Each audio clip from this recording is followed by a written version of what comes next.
குழந்தைகள் தினம் இன்று கொண்டாடப்பட்டு வரும் வேளையில் சென்னையில் அரசு உண்டு உறைவிட பள்ளி ஒன்றில் மாணவ மாணவிகள் படும் துயரத்தை படம் பிடிக்கிறது புதிய தலைமுறை. அந்த பள்ளியில் என்ன நடக்கிறது என்பதை பார்க்கலாம்.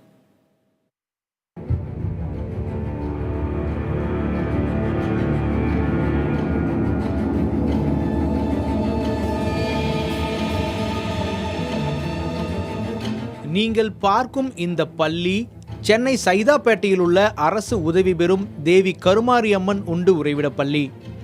இப்பள்ளியின் விடுதியில் கடந்த அக்டோபர் 21ஆம் தேதி நரிக்குறவர் சமுதாயத்தைச் சார்ந்த சாய் பிரவீன் என்ற மாணவர் சந்தேகத்திற்கிடமான முறையில் உயிரிழந்தார். இந்த சம்பவத்திற்கு பிறகு சுகாதாரத்துறை அதிகாரிகள் ஆய்வு மேற்கொண்டனர். அப்போது எடுக்கப்பட்ட வீடியோவில் அங்கு படித்து வரும் சிறுமி துப்புரவு பணிகளில் ஈடுபடுத்தப்பட்டது பதிவாகியுள்ளது. துப்புரவு பணிகளில் தன்னையும் ஈடுபடுத்தியதாக கூறுகிறார் அவ்விடுதியைச் சேர்ந்த இன்னொரு மாணவி.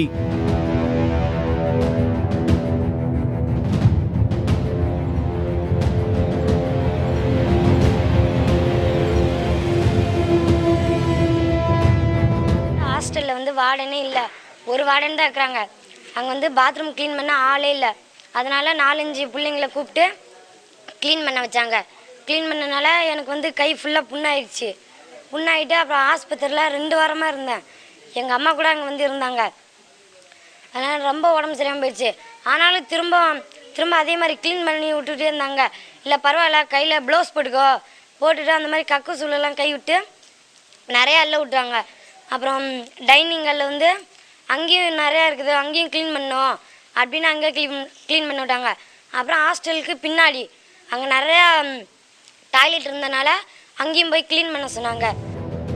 பெரம்பலூர் மாவட்டத்தைச் சார்ந்த நரிக்குறவர் சமுதாய மாணவர்களே இப்பள்ளியில் அதிக எண்ணிக்கையில் படித்து வந்தனர். அம்மாணவிகளில் ஒருவர் சொல்லும் குற்றச்சாட்டு நமக்கு அதிர்ச்சியை ஏற்படுத்துகிறது.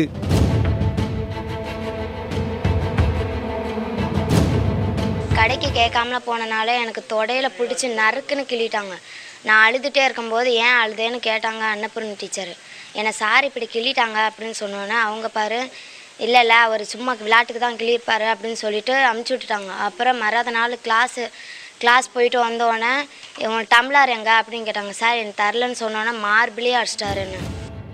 இவ்விடுதியில் பாதுகாப்பு குறைபாடுகளுக்கு பஞ்சமில்லை என்பது கள ஆய்வில் தெரிகிறது. புதிய தலைமுறை வசம் கிடைத்த ஆதாரங்கள் தொடர்பாக மாவட்ட குழந்தைகள் நல அதிகாரி ஜெயசிவகுமாரிடம் கேட்டபோது அங்கீகார ரத்து குறித்து சென்னை மாவட்ட ஆட்சியர் முடிவு செய்வார் என்றும் பள்ளி தொடர்ந்து செயல்படுமா என்பது குறித்து கல்வித்துறை முடிவு செய்யும் என்றும் தெரிவித்தார்.